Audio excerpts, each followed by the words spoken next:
नमस्कार प्यारे साथियों। अक्टूबर 2023 के माह के 6 तारीख और राजस्थान सरकार का यह समय समाप्त होने ही वाला था। उससे पहले ही 6 तारीख को राजस्थान के मुख्यमंत्री माननीय श्री अशोक गहलोत जी ने एक बहुत ही अच्छी भर्ती परीक्षा को जारी किया, उसका विज्ञापन।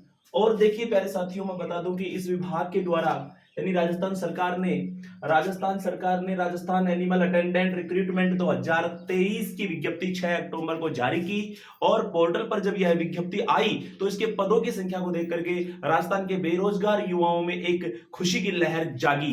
प्यारे साथियों, ये Rajasthan animal attendant RS recruitment 2023 यानी कि पशु परिचर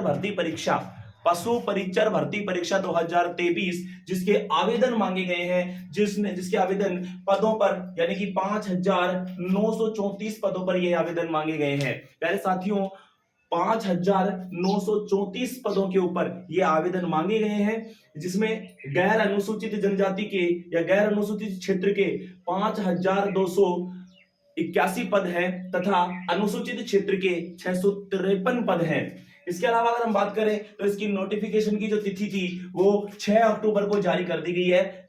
6 अक्टूबर को अधिकृत रूप से RSSMB राजस्थान कर्मचारी अधीनस्थ बोर्ड जो है उसकी वेबसाइट के ऊपर इसे पूरी तरह से डाल दिया गया है। उसके बाद में हम बात करते हैं तो इसमें जो मुख्य बातें ये हैं प्यारे साथियों, जो इसके आवेदन की जो प्रारंभ प्रक्रिया होने वाली है यानी आवेदन की प्रक्रिया आगामी 13 अक्टूबर से प्रारंभ होने वाली है। 13 अक्टूबर 2023 से यह तिथि प्रारंभ होगी और आवेदन का जो शैली होगी वह आवेदन की शैली होगी यानी कि मोड ऑफ जो अप्लाई होगा वह ऑनलाइन बेस के ऊपर फॉर्म भरा जाएगा। RSSMB बोर्ड की जो साइट है उस साइट के ऊपर यह फॉर्म भरा जाएगा। हो सकता है इस फॉर्म को हम हमारी जो SSO ID होती है उसके माध्यम से भी भर सके, इसलिए थोड़ा सा इंतजार कीजिए। शुरू में ही कोई फॉर्म मत भर देना, कम से कम 13 तारीख से लेकर के और 7 दिन तक हमें इंतजार करना है। हो सकता है इस भर्ती की कुछ नियम जो है उनमें परिवर्तन हो, इसलिए हमें लगभग 20 तारीख के बाद से हमें फॉर्म को अप्लाई करना है। पहले साथियों, फॉर्म अप्लाई करने की जो अंतिम तिथि हमारे पास 11 नवंबर है। 11 नवंबर 2023 है और आवेदन का जो शुल्क रखा गया है वह शुल्क रखा गया है 600 रुपए प्रति कैंडिडेट। प्यारे साथियों, मैं तुम्हें बता देता हूं ये 600 रुपए प्रति कैंडिडेट किसके लिए है। प्यारे मित्रों, ये जो 600 रुपए है ये सामान्य श्रेणी के जो विद्यार्थी हैं, सामान्य श्रेणी के जो विद्यार्थी हैं उनके लिए, तथा जो अनारक्षित जो श्रेणी के व्यक्ति हैं उन कैंडिडेट्स के लिए यह 600 रुपए का शुल्क रखा गया है। इसके अलावा हम बात करते हैं 400 रुपए जो आवेदन शुल्क है, वो इसकी जो कैटेगरियां होंगी, ये 400 रुपए जो शुल्क रखा गया है वह रखा गया है सामान्य वर्ग में भी आर्थिक रूप से जो कमजोर वर्ग होता है EWS के लिए ये रखा गया है। इसके अलावा अगर हम बात करें तो अन्य पिछड़ा वर्ग यानी OBC के लिए रखा गया है। OBC के लिए यही फीस रखी गई है। अगर हम बात करें SBC या MBC यानी कि अति पिछड़ा वर्ग, SBC या MBC, उसके लिए भी कितना रखा गया है, 400 रुपए की शुल्क रखी गई है। इसके अलावा अगर हम बात करें तो SC कैटेगरी के लिए भी 400 रखा गया है, ST कैटेगरी के लिए भी 400 रुपए रखा गया है। इसके अलावा किस दोनों बातों की तरफ ध्यान देना, सामान्य हो चाहे ये सारी कैटेगरी कोई सी भी कैटेगरी हो, सभी कैटेगरियों में यदि उसकी वार्षिक आय 2,50,000 से कम है, 2.5 लाख से आय कम होने पर, 2.5 लाख रुपए वार्षिक से आय कम होने पर सभी कैंडिडेट्स, चाहे वह किसी भी कैंडिडेट्स कोई सी भी कैटेगरी का हो,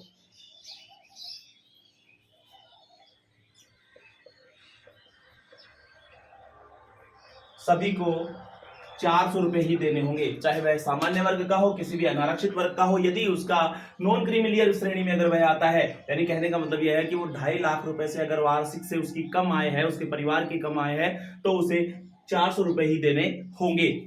ऐसी स्थिति में हम बात करते हैं प्यारे साथियों, सबसे बड़ी बात और सबसे वास्तव में जो है इस पूरी भर्ती प्रक्रिया को एक बहुत ही महत्वपूर्ण बनाती है, ऐसी बात है हमारे लिए इसमें आवेदन की योग्यता यानी कि एजुकेशन क्वालिफिकेशन। इसमें सबसे बड़ी बात यह है कि एजुकेशन जो क्वालिफिकेशन है, शैक्षिक योग्यता, वह केवल किसी भी केंद्र सरकार के, या फिर कह सकते हैं कि भारत सरकार के किसी भी विधि द्वारा मानित जो बोर्ड है, उस बोर्ड से 10वीं पास, सेकेंडरी पास तथा इसके समकक्ष जो भी डिग्री होगी उसे मान्य किया गया है।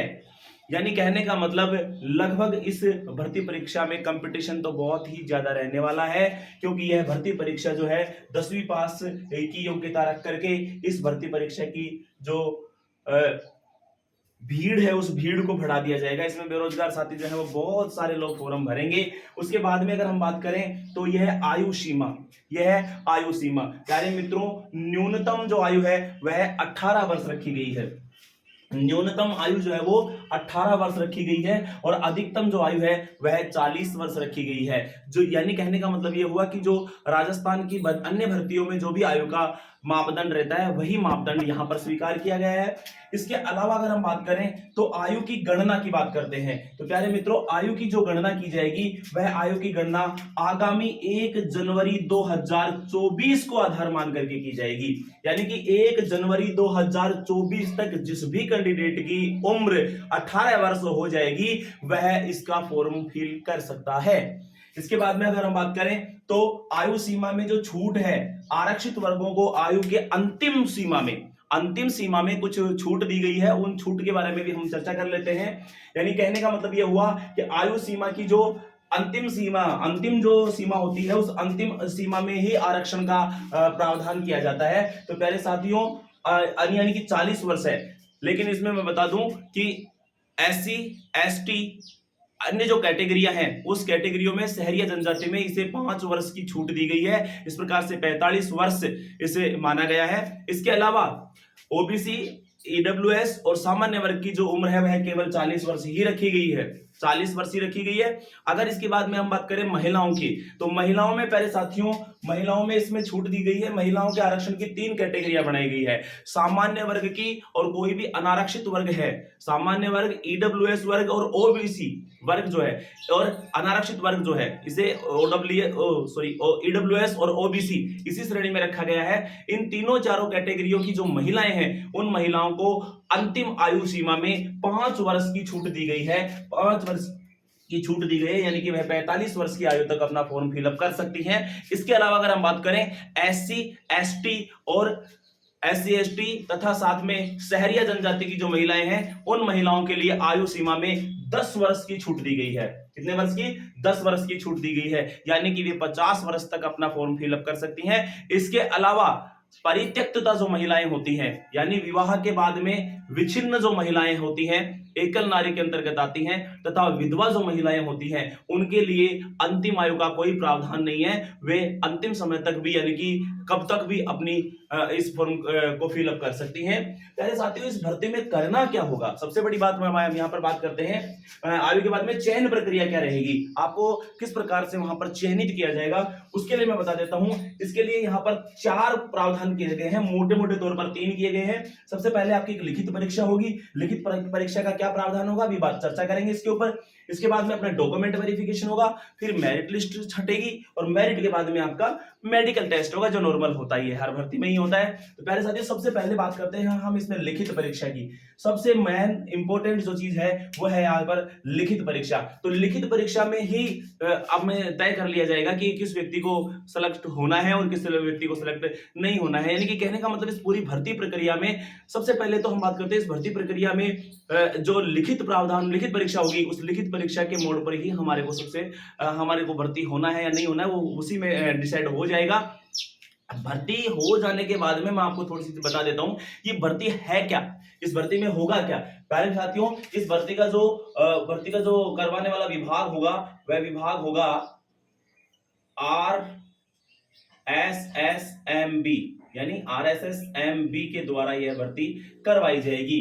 RSSMB के द्वारा यह भर्ती करवाई जाएगी। राजस्थान एनिमल अटेंडेंट रिक्रूटमेंट 2023 है। राजस्थान एनिमल अटेंडेंट क्या होता है, यानी कि राजस्थान सरकार ने पिछले बजट में ही बहुत सारे प्रत्येक ग्राम पंचायत में एक पशु चिकित्सालय खोलने की घोषणा की थी और लगभग जो है वो कार्य सुचारू रूप से चल भी रहे हैं। तो वहां पर आपको क्या करना है, जो पशु चिकित्सक होता है उस पशु चिकित्सक के सहायक के रूप में ये कार्य करना होगा। जैसे मान लीजिए कि कोई पशु लेकर के आता है वहां पर उसको सही करवाने के लिए या उसके लिए दवाइयां लेने के लिए आता है, तो आप उस पशु के मालिक को यहाँ पर वहां पर जो आपके पास आ रहा है उस व्यक्ति को अटेंड कर लें। यानी कि इस भर्ती परीक्षा का इस पद का सही नाम अगर हिंदी में करें तो पशु परिचर यानी पशु के बारे में आपको थोड़ी सी जानकारी होनी चाहिए। आप अनुपस्थिति में, पशु चिकित्सक की अनुपस्थिति में उस पशु का थोड़ा बहुत प्राथमिक उपचार भी कर सके, इतना आपको ज्ञान होना चाहिए। यह एक मैट्रिक्स लेवल पे की भर्ती होगी और प्यारे साथियों चतुर्थ श्रेणी जो कर्मचारी होता है उसके हिसाब से इसका पे स्केल वगैरह होंगे और सारे नियम होंगे। बाकी सब बातें हम करते हैं इसी चैप्टर में। प्यारे साथियों ये जो भर्ती है इस पद के लिए मैंने बताया था कि इसका पद का नाम होगा पशुचर, यानी यूं कह सकते हैं कि पशु चिकित्सक का सहायक भी हम इसे कह सकते हैं। पशु जो चिकित्सक होगा उस पशु चिकित्सक का सहायक भी हम इसे कह सकते हैं, पशु चिकित्सक सहायक भर्ती भी हम इसे कह सकते हैं।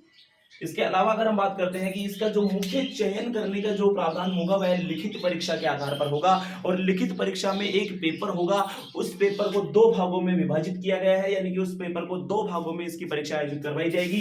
एक ही पेपर होगा, पेपर एक ही होगा और उस पेपर के लिए 3 घंटे समय रखा गया है, 3 घंटे का समय रखा गया है प्यारे साथियों। यानी कि 100% में जो पेपर का वेटेज होगा वह भाग ए के अंदर 70% वेटेज जो होगा वह भाग ए का होगा तथा भाग बे का 30% वेटेज रखा गया है।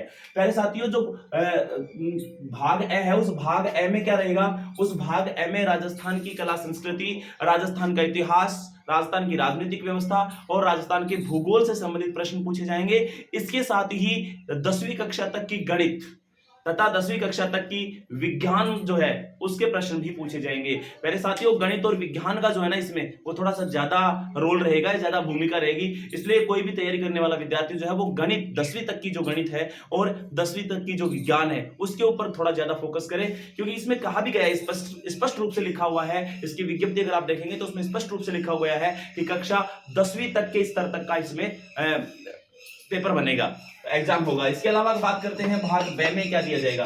भाग बे में प्यारे साथियों पशु जो होते हैं उन पशुओं के बारे में आपको थोड़ा सा नॉलेज होना चाहिए कि पशु की किस प्रकार की कोई सी नस्ल होती है, उन नस्लों के बारे में हमें ज्ञान होना चाहिए। हम पशु का प्राथमिक उपचार कर सके इतना हमारे को ज्ञान होना चाहिए। जो छोटी मोटी पशुओं की दवाइयां होती हैं उनके बारे में हमारे को ज्ञान होना चाहिए। पशु चारण की जो व्यवस्थाएं होती हैं, यानी कि पशु को चराने के लिए जो कानून के द्वारा यानी कह सकते हैं अपन वन विभाग के द्वारा क्या व्यवस्थाएं होती हैं और सरकार के द्वारा क्या क्या योजनाएं होती है पशुओं से संबंधित, उन योजनाओं का जो है हमारे को ज्ञान होना चाहिए। इससे संबंधित 30% वेटेज जो है वो होगा। कहने का मतलब ये होगा कि जो पेपर होगा उस पेपर में कुल 150 प्रश्न होंगे, 150 अंक के प्रश्न होंगे और पेपर को करने के लिए हमारे को 180 मिनट का समय दिया जाएगा। इस 180 मिनट के समय में हमें ये 150 क्वेश्चन हल करने होंगे। और प्यारे साथियों मैंने बताया था इसके अंदर कुल 105 प्रश्न होंगे, 105 प्रश्न होंगे जो राजस्थान की कला संस्कृति, इतिहास, भूगोल तथा विज्ञान और गणित से संबंधित प्रश्न होंगे। 10वीं तक का परीक्षा का स्तर होगा। उसके बाद में पशु चारण की व्यवस्थाएं, उसकी पशु सरकार द्वारा जो पशुओं के संबंध में जो योजनाएं चलाई जा रही हैं उन योजनाओं के बारे में ज्ञान होना चाहिए। इससे संबंधित हमारे 145 प्रश्न केवल 45 प्रश्न जो है वो परीक्षा में आएंगे। तो इस प्रकार से 30 और 70% के वेटेज के साथ में उसके बाद में एक डॉक्यूमेंट वेरिफिकेशन होगा। डॉक्यूमेंट वेरिफिकेशन में हमारे को कक्षा 10वीं की मार्कशीट, कक्षा 12वीं की मार्कशीट और हमारे जो अन्य मूल दस्तावेज हैं उन मूल दस्तावेजों के साथ में डॉक्यूमेंट वेरिफिकेशन होगा। फिर एक मेरिट बनेगी और मेरिट बनने के बाद में आपका पूरी तरह से चयन होगा और एक छोटा सा उसमें मेडिकल टेस्ट भी होगा जो सामान्य श्रेणी अन्य भर्तियां जो होती है उन भर्तियों में भी होता है। धन्यवाद।